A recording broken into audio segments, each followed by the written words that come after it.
Gettysburg Museum of History Studios. You're listening to Addressing Gettysburg. Hello, everybody. Welcome to this special edition of Addressing Gettysburg. And as you probably know, because you just heard it in the introduction, our studio is at the Gettysburg Museum of History. Actually, it's next door to the Gettysburg Museum of History in a building that is the future home of the expanded Gettysburg Museum of History. And, there's a lot of exciting things going on over here. And I thought that you guys should be privy to this information. And that's why Eric Dorr asked me if he could come on the show to talk about... See, I thought you should be privy. Eric, it's a joke. Okay, so Eric's on the show today. Eric Dorr, of course, the owner of Gettysburg Museum of History. And he's joined by a board member and friend of ours, JD Hwitt. And we're going to talk about some of the things that you can expect to see when the museum expands and is open again and all that other stuff. And it's really exciting stuff. Eric, welcome. Thank you, Matt. You're welcome, Eric. JD, welcome. Hey, thanks. You're welcome. All right. So you and I bump into each other in the hall downstairs, and you always tell me your plans. You're very excited about it. I'm excited about it. A lot of great ideas. And one of the things I'm also excited about is that our friend Mike Stretch, who did our logo, he manages our website, he co-owns the t-shirt shop with me. He just retired from his business of, I don't even know what you call it, but he creates things, museums. Yes, he does. He theme parks, restaurants, things like that. He does, and he's working with you. He is, and we hired a firm, and he's the lead designer, and he's doing amazing things. And we've seen some mock-ups and some 3D models and plans and everything like that. And a few years ago, we started a 501c3 not-for-profit, and I haven't really used it up until now. We're now starting to use it. And JD is the chairman of the board of the Gettysburg. Like Frank Sinatra. Yeah. You are the Sinatra of Gettysburg. Yeah. Something like that. It's the Gettysburg Museum of History Foundation. And so we've assembled some really amazing people and some high-profile people who want to get involved with this project. And so I've never asked for money. We always supported the museum through donations, but we wanted to take it to the next level and make a really incredible experience for the visitor.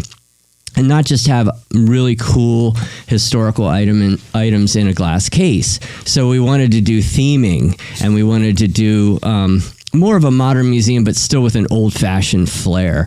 So we hired this design company, and they came up with some really great ideas. And if you go to a lot of the bigger museums now, the theming is a big part of it. Yeah, and a lot of times, real quick, Eric. Define theming for the novice out there. Okay, theming. Think of if you've gone to, say, Disney World, and you're going on to the Pirates of the Caribbean or the favorite ride or Haunted Mansion. As you're going through the queue, they always have little nuggets of say Pirates of the Caribbean. They have pirate stuff, gunpowder and cannon barrels and things like that. So we wanted to showcase the collection in a very historical context and have a lot of educational aspects to it, which we don't really have done as well as we can over in the current museum. But we want to have all that, but also have theming, so it puts you in the mood. It's an emotional experience to see some of the items that we have at the Gettysburg Museum of History. But with theming, it puts you into that realm. And for instance, like the World War I exhibit that we're doing is going to be a trench line.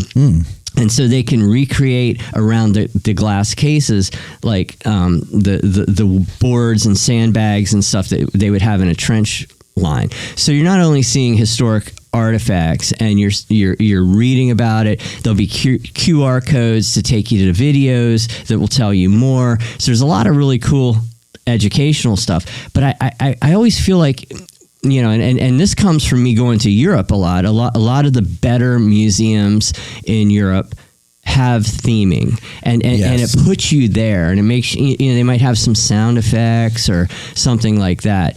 And That's interesting you say that, because I've been working with this guy on something that we hope will be able to support museums like yours or any other one. And he's talking about the same thing, how European museums are way better than ours. They're in many cases way ahead of us in creativity and interaction, interactivity.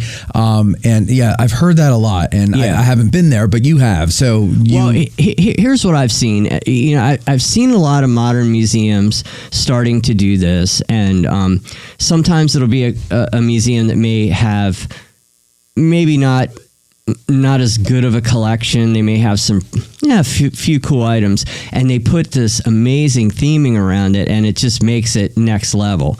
So, and then there's also the bigger museums in the US who also have the concept of less is more. Mm-hmm. So they have just like one little artifact, and then there's all this theming and text panels and things like that, and then another little artifact. We want to blend them both. So we're going to have lots of cool artifacts. We're going to have the educational aspect, and then have the theming to put you there. Maybe a little bit of sound effects, some lighting. Dramatic lighting does a lot. Gotta do that. Yeah, and so we have room here. We don't have as much room. I'm quickly realizing that your ideas are bigger than your building. Yeah. We need a bigger boat. Yeah. But we're going to make do with what we have. And this company has come up with some really incredible ideas. And, when you have something like the Band of Brothers collection, for instance, and the majority of Major Dick Winter's wartime items, it has to be done right. Yeah. He is such an iconic figure in American history, and it deserves more than just to be put into a glass case and shown off. Absolutely. It needs to have proper context and proper theming. And my original concept was to do 10 vignettes based on the series Band of Brothers, because people who come in who may not know World War II that well, a lot of them know that series. Sure. They've seen it and they can relate to it. Oh, that's Holland. That's Berchtesgaden or whatever. And so that was my original concept, but that's grown into something else. So we are going to take you through the story of Band of Brothers. We're going to tell that story, including why we fight, which is the most important part, in my opinion, because we're seeing history repeat itself. Yep. So, and you'd think we would have learned our lesson by now, but it's important to show that in proper context, especially something so delicate. And we have all authentic artifacts from that period. I'm in contact with some of the top experts in that field, and nothing upsets me more than to go into a certain other museum or museums that display fake Holocaust relics, because most of them are. Not much of that stuff survives. Do they tell you that, right? I mean, I've been in museums, not necessarily Holocaust, but I've been in museums where they show you an artifact, right, and they say, this is a reproduction of what it would have looked like, and I'm like, well, yeah. And they're always saying it was, like, so-and-so carried a pistol like this. Yeah. Well, I don't care about like this. I want to see the pistol so-and-so carry. Yeah, and that's what's special about the Gettysburg Museum of History. All our stuff is real. Yeah. But no, I meant I think some museums, more amateur museums, I see this in Europe, I see this around here, whatever, that they just don't know. Oh, okay. And they have this, somebody says, oh, this is Holocaust stuff, and it's real, and it's not. I see. So they've been fooled. Or fake painted helmets, or any of that kind of stuff. Fake Confederate items is a big one for the Civil War. We vet all our stuff. And so, because I came from the collecting world, I've seen fakes. I buy and sell stuff all the time, and so I know what's real and what's not. And if I don't know, if it's something I've never had experience with, I find someone who does know. Right. I don't just say, oh, it's okay, it's real, whatever, throw it in the case. So anyway, enough about that. But what the important part is, we brought JD Hwitt here today, and he's excited about the project too. What do you have to say, JD? Come on, JD. What do you got? Well, I'll tell you what, I think one of the important things to note, going into this expansion project, is to basically look at the museum as it is now. So we have the American Artifact series on the YouTube channel and things like that. And the impression that people have, who come and visit the museum after, watching the YouTube channel and stuff like that is much like the same impression that I had when I went in there for the first time. It's overwhelming. Mm-hmm. Like, you're like, holy smokes, how is all of this stuff here? You go in, you're seeing all of these items from the Civil War and all these amazing relics. And you look around, you're like, oh, wow, there's Hitler's tea set that a guy from the 101st Airborne brought back. There's Marilyn Monroe's bra. There's Marilyn Monroe's bra. It's all George Washington's hair, right? You have his hair, Yeah. Lincoln's hair. Yeah. You have Lincoln's hair. Lincoln's Yeah. And everybody has the same feedback, or many people have the same feedback. They're like, man, this is amazing. I've never seen a collection like this. Yeah.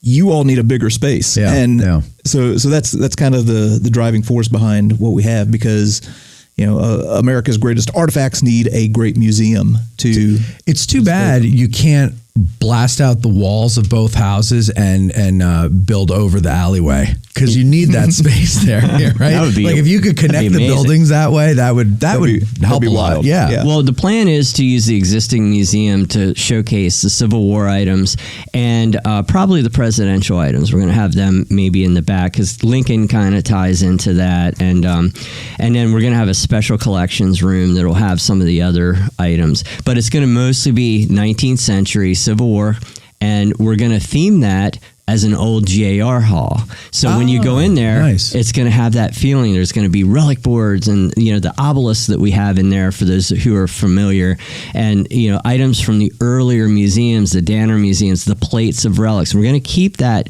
really old-fashioned museum feel, but with theming and lighting and a way of showcasing it much better than it is today. And so that building is a Civil War era building?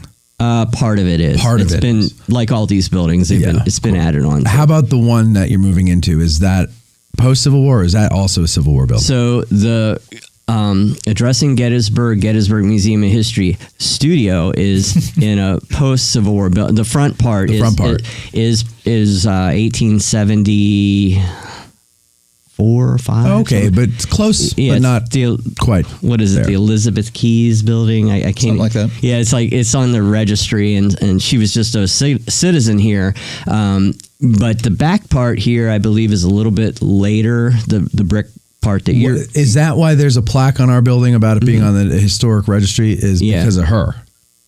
Yeah, I guess. You know, Okay. I mean, they applied. People always for both. ask me that, and I keep forgetting to ask you. They applied for both. I think the criteria for the back building was something about the architecture and the brick that's here is rare. And you know, here's I'm gonna drop a little secret on people, and this is gonna shock people, but I believe almost anything in the historic district of Gettysburg qualifies. So if you go through the hoops to do it, you can get most buildings that are at least up to, I don't know, there's probably some other criteria. By virtue of being in the historic district? Yeah. So in other words, it's in an area that was an area during the battle, an area of town during the battle. Even though this is a post-Civil War building. But you know, the people who bought this building 20 some years ago obviously had money, and they probably applied for grants because, as you know, this building is pretty solid. You know, that was one of the attractive things besides it being next door to me. But you know, there isn't a lot of problems, knock wood, on this building. So it was pretty turnkey when I got it. It already had the ADA stuff and all that done. But you know, it's been a while. You know, when I bought the building, we had to wait for the tenants to get out. That took a while, and then we hired architects. And I've maybe even said this before. We hired Major Dick Winter's best friend, Robert Hoffman, to do the blueprints and all the structural engineering stuff, because we are planning on taking some walls out inside, and that took a really long time. We finally got that done. And then, I was looking for somebody to do the project, and then, you introduced me to Mike, which was amazing. And, it's kind of seems to be a passion project for him, which was really cool. It's good to have somebody working with you who is passionate about the project, and he certainly is. So we already have some plans, and we'll drop them in, and it's really exciting. I mean, the stuff they're coming up with is definitely next level stuff. Yeah, and Mike's really talented. Yeah, and really like some of the ideas, with the theming just has blown my mind. And for me going to some of those museums in Europe, I stole a couple ideas from them too, some of the effects and stuff like that. Now, it's not going to be a total Disney ride. It's still going to be a history museum. Right. But I used to my girlfriend Cheryl's son lives in Orlando, and we've gone there a couple times, and I always thought, wouldn't it be really cool if we got Disney Imagineers to do like a World War II? Yeah. Well, this is the next best thing. Yeah. I mean, these guys are Imagineers. Well, and not only that, but you have to know your audience. Like the future, if you're going to get people who are younger than us right now into history in the future and get them to keep it alive, you've got to learn to speak their language. And their language is not less is more approach, where you've got this artifact in a box on a pedestal in the middle of the room with a nice spotlight on it, and you go and look at it, and there's a thing you got to read that says, this was so and so's pill box. Like, okay, tell me what about this? You give people an experience. People want experiences. That's how they remember things and everything like that. I mean, you deal with kids, right? Is that? Am I not correct on that, JD? Yeah. That's what I was going to kind of throw in. So I, have 24 years of teaching experience under my belt. So I spend, quite a bit of time with, Gen Z kids and things like that. A lot of people are kind of rough on Gen Z. I love this generation. They're just like every generation. They're a little bit different, and everything. But I find them to be a pretty pragmatic bunch. And the more of them I meet, the less disdain I feel for them. Yeah, because I realize the ones I feel disdain for are the ones who are throwing themselves out there for everybody to see. Yeah, and they're always the most obnoxious of any generation. Yeah, and the more I have a listener who's a teacher, and he brings his students out here every April, and he always has me come and talk to them, and it's my favorite time of year, because I get to remind myself that they're actually probably majority good. Yeah, they're a full bunch. There is hope for the future with that generation. Yeah, there absolutely is. Because they're the ones who are going to be taking care of us in the nursing homes. Let's be honest. So that's why it scares me. But but they're you're right. They're not all bad. Yeah, so I have a lot of experience going with these kids to museums and just kind of stepping back and watching them and kind of experiencing it through their eyes. And one of the things that you find, kind of mentioned how some modern museums are kind of moving to a model where you go in there and there's like all kinds of information and things like that. My personal take is that if I want to read a book, I'll open a book. Yeah. When I go to a museum, what I expect and what I want and what I crave is to be able to connect with history through the artifacts of the people who lived in those times. So I was sitting there watching these kids, and you might think that people might have the impression that all kids don't like museums or anything like that. It's the same thing with how history is perceived. Some people say, well, I hated history when I was in school. Yeah. You ask a few questions, you find out that people don't hate history, rather they hate how it was taught to them. Yeah. So these kids, they go in and they actually want to see these historic objects, and they are fascinated by it and things like that. And I've had the opposite experience where you go into one where the museum is, a bunch of panels and things like that, and it doesn't engage them. Exactly. Yeah. Exactly. So snooze. So here, I mean, we have this collection that, in my opinion, I may have a little bit of a bias, is one of the greatest historic collections in the country. I don't think you have a little bit of a bias. I think you're correct. Yeah. Yeah. Especially a collection of one person. It's not this like huge nonprofit that's been there for 100 years and they've accumulated. Like, this is stuff that Eric has accumulated on his own over the course of what? How many years? I've been collecting Decades. since I was 6 years old, I would think. So only 20 years. But, you know, still, I mean, it's a lot of stuff for 26-year-olds. So it's very impressive. And no, I think anybody would objectively look at it and be like, holy shit, like, where'd you get all this stuff? Yeah, and that goes across generations. And I think another thing that's noteworthy is that here, again, we've talked about some of these artifacts. You can see them all, not all of them, but a lot of them that we cover on the YouTube channel. And people can come to Gettysburg, one of the most historic destinations in the United States, and this collection is completely accessible to everyone because it's a free museum. Like, people are amazed by the fact they're like, man, I can't believe that, you know, you guys just have this for free, that there's no charge. We do accept donations, by the way. Of course. But we want history to be accessible to people regardless of what generation you're in, what socioeconomic status, or anything like that. I remember when President Obama came and he said, the collection here is better than the one at the Smithsonian. Remember that? Yeah, when he was in the museum, and I showed him his inaugural flag that we have in there, and he was really happy that I had that. Yeah. So come on and see President Obama's inaugural flag. Yeah. And when... I do have it, by the way. You do? Yeah. Oh, but he wasn't actually here, though. No, I made that up. You did make that up, but I had to play on it with the fact that we do have his inaugural flag here.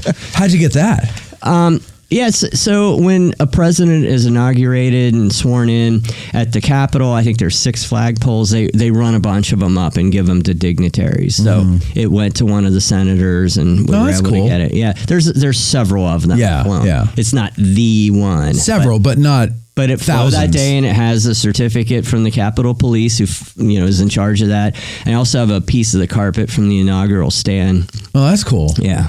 You got a lot of cool pieces of stuff. Yeah, one of my favorite is the upholstery from JFK's limo. Oh, yeah. I remember when we brought the cadaver dogs in. Yeah. And we had them seek out, because there's blood on it. Yes, there is. And we wanted to make sure, like, what is this, human blood? It was to train the dogs on old blood versus new blood or something like that. Yeah. So we had some old blood, because I have Lincoln blood too. Right. So we used that, and that was pretty wild. And they like honed in on it. Like we didn't hide it, but we put it far away in the house. You know, it was like in the back room. Well, yeah, and they put like bird cages around it, so they wouldn't or paw it, because I think.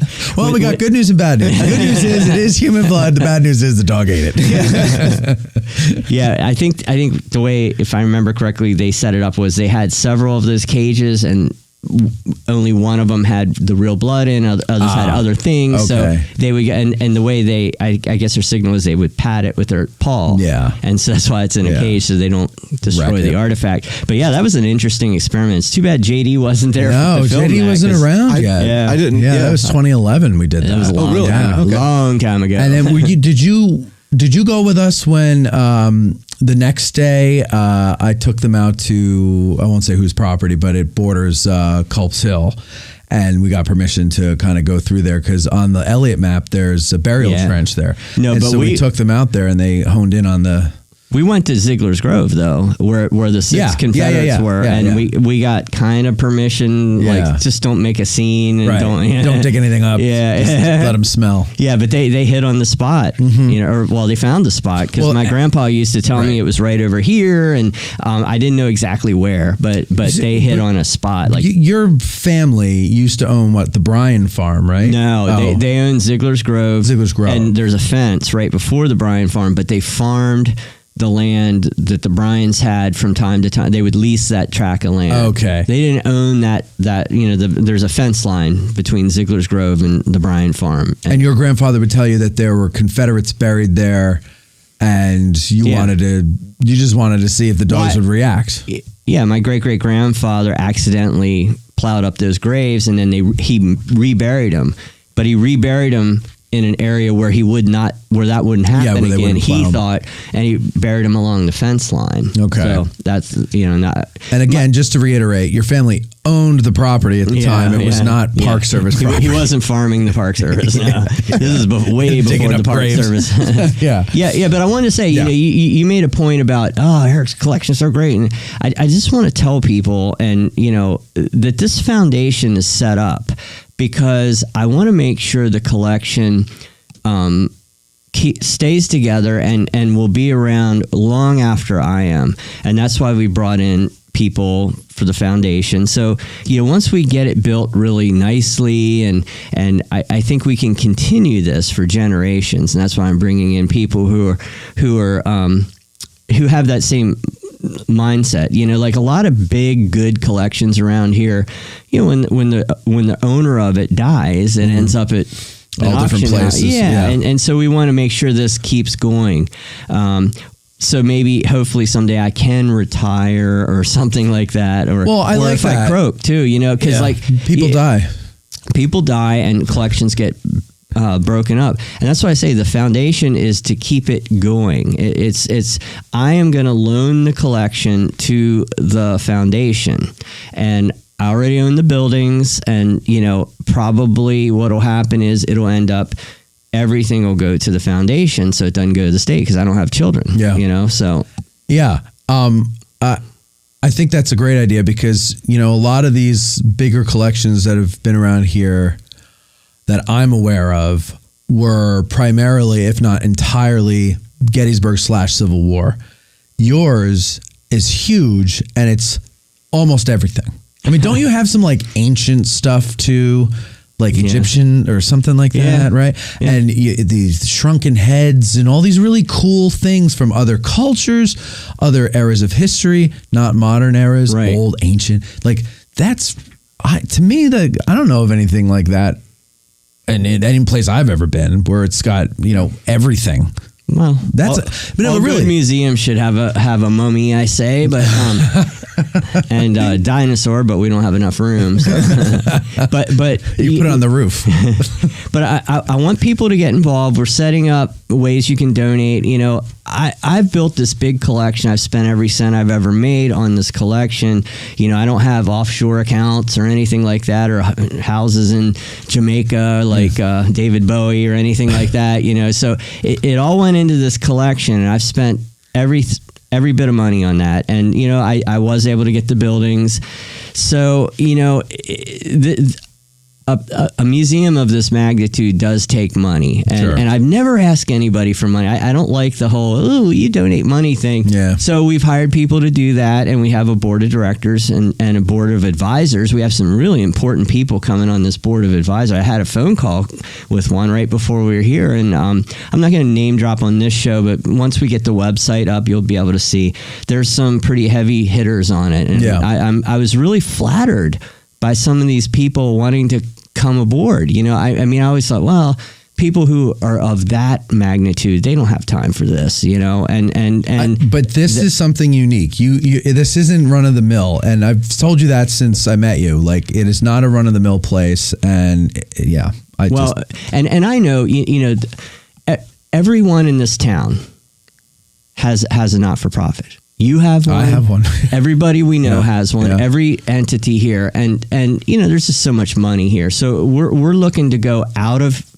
Adams County for the most part. I mean, we'll certainly be glad to have anyone, and I know some of the viewers of your show will be happy to support this to some degree. Absolutely. But we're really going beyond our area, and we've had a lot of positive feedback so far, and I mean, we really just launched this project. I know this won't air for a little while, so 14 years. Yeah, I know. With your backlog, this rate.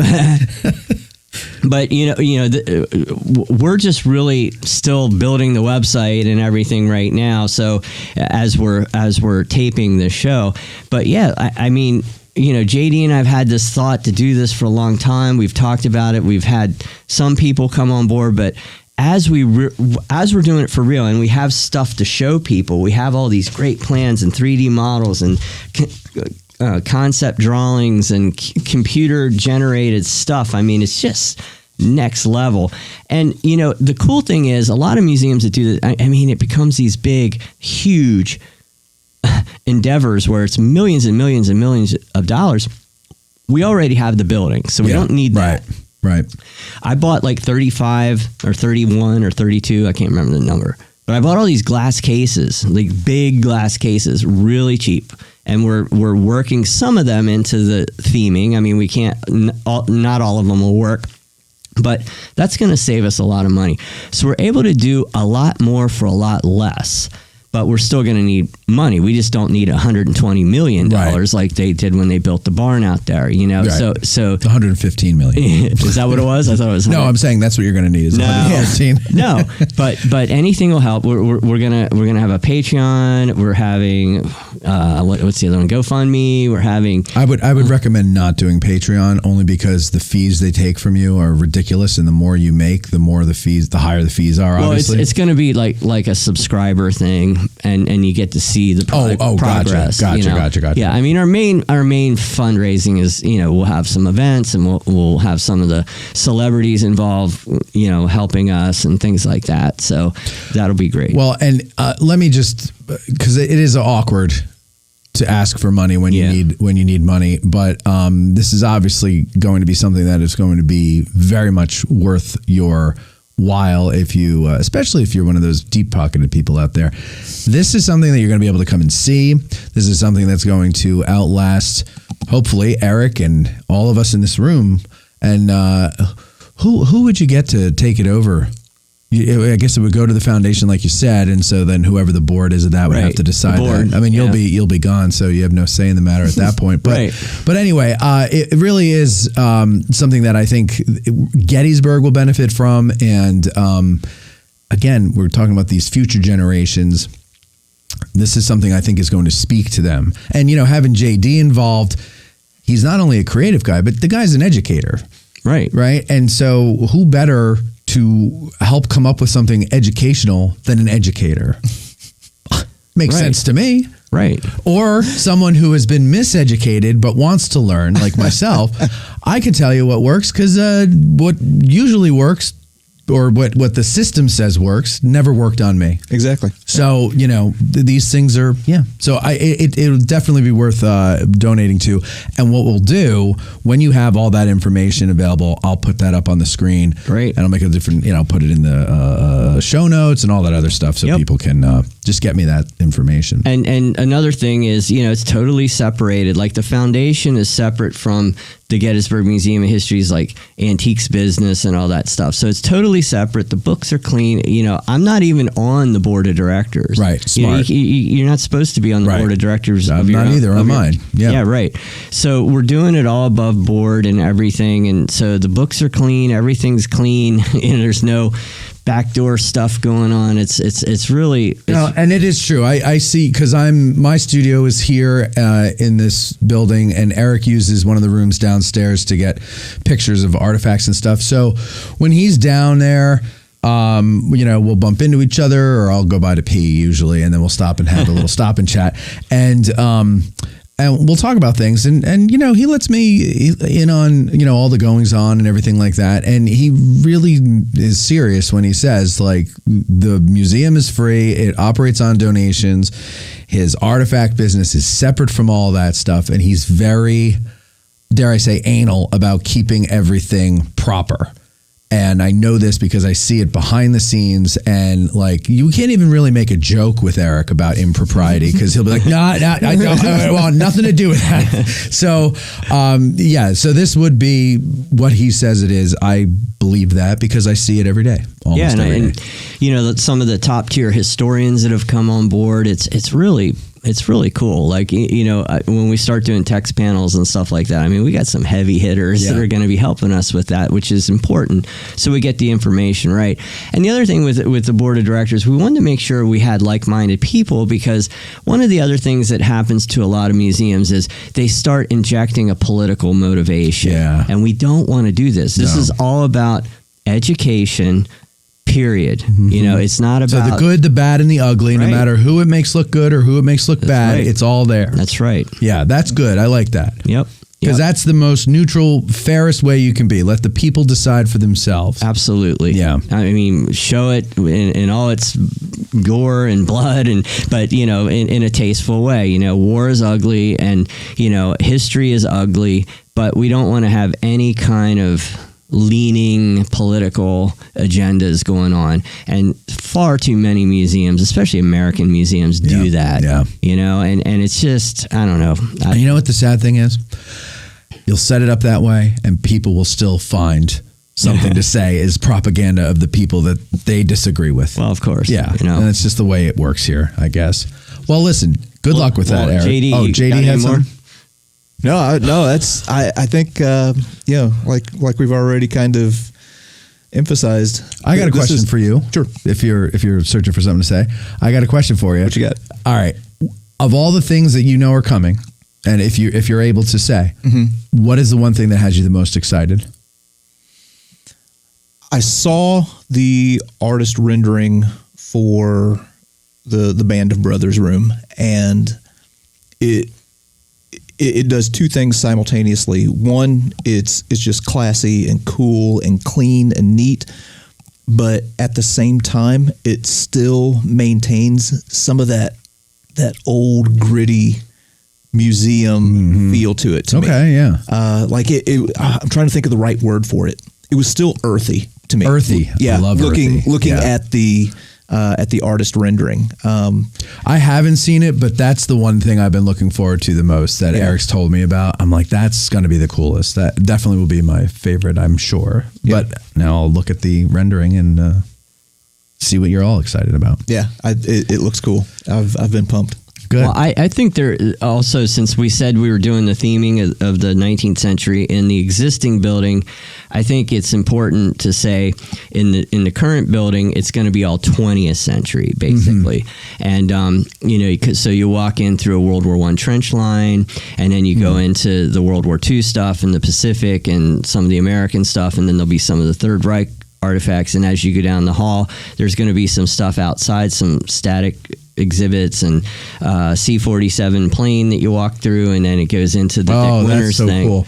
Yeah, it's really So amazing. I was going to ask you that when you go from era to era, are you walking through some kind of transitional Yeah. theming? Oh, yes, very good. Yeah, that's essential. So and you never leave back in time, right? well, maybe. Like from the moment you walk in all the way till the moment you leave, you are back in time. Right. There is no like hallway that is modern to get you to the next exhibit. No, it's all themed. Yeah, the whole I love thing. that. I love Even that. when you look out the windows. So yeah, with the fundraising, we're going to do it in phases. Yeah. Phase 1 is going to be the Band of Brothers exhibit, because that's like the big part of the World War II exhibit. You know, we have the world's largest collection of authentic Easy Company artifacts, not just Dick Winters, but almost everyone else. In fact, JD and I just filmed a video on some items that just came in, and we just got Ed Joint's uniform, and that was probably the last uniform of Easy Company that I knew that was in like collector hands. I mean, some families have some stuff still, but that was the last one. So I have, you know, a couple dozen, you know, and he's a Pennsylvania guy, and he was wounded with Brad Freeman, who was a good friend of mine from Band of Brothers. And so it was really special to get that. But, you know, the Band of Brothers part is going to be first. And I think once we get that built and people see what we're doing, then we can expand on the rest. And also the reasoning behind that is I didn't want to have to shut down the existing museum for a long period of time. So, you know, we can keep the existing museum open while we're doing construction over here. So phase 1 is that Band of Brothers and Dick Winters exhibit. Phase 2 will be the Pacific and the other World War II items and the World War I trench line. Phase 3 will be the 19th century Civil War theming and new glass cases and all that stuff for the Civil War part. And then phase 4 will be the part where we have the presidential stuff and special collections. And, you know, you said I have all these other random things. Yeah. We're creating an exhibit called Souvenir Nation. And that is trying to educate people, because one of the things people say is, why do you have locks of hair from people? That's creepy. Well, like back before there was photographs, or also back before you could visit a historic site, or you happened to be witness to a historic event, there wasn't some clown out there selling t-shirts at the time. You would take stuff, and it was perfectly acceptable to do that. That's why relic hunting started on our battlefield. We think today, oh, that should have all been left alone, and how can they take that stuff? Well, people took it as souvenirs. You didn't have, pink keppies to buy at the relic or at the gift shop on the way out.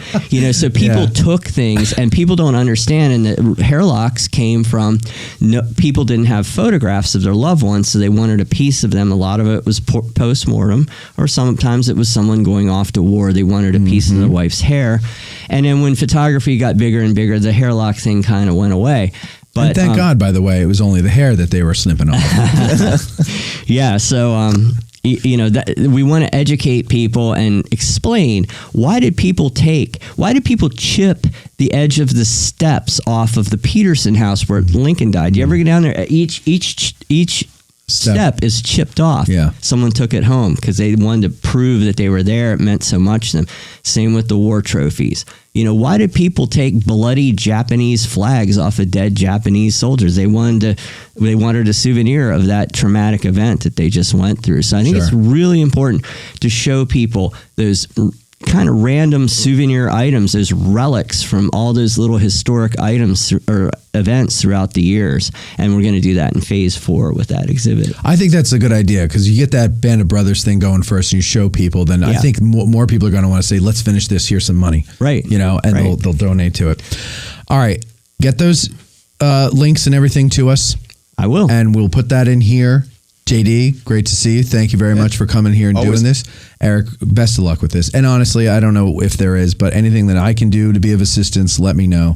Well, thanks. I would love to help you out with this. You give me a lot of good moral support sometimes. So that's true. We do that. We do that for each other. We certainly buck each other up quite often.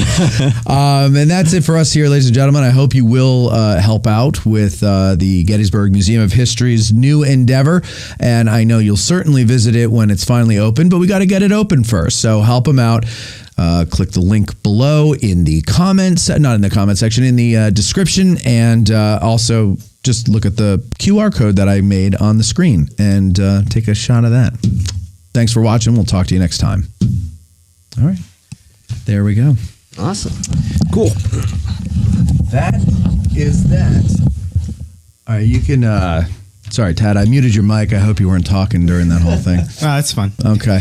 And you didn't happen to think to take notes of when would be good places to slide those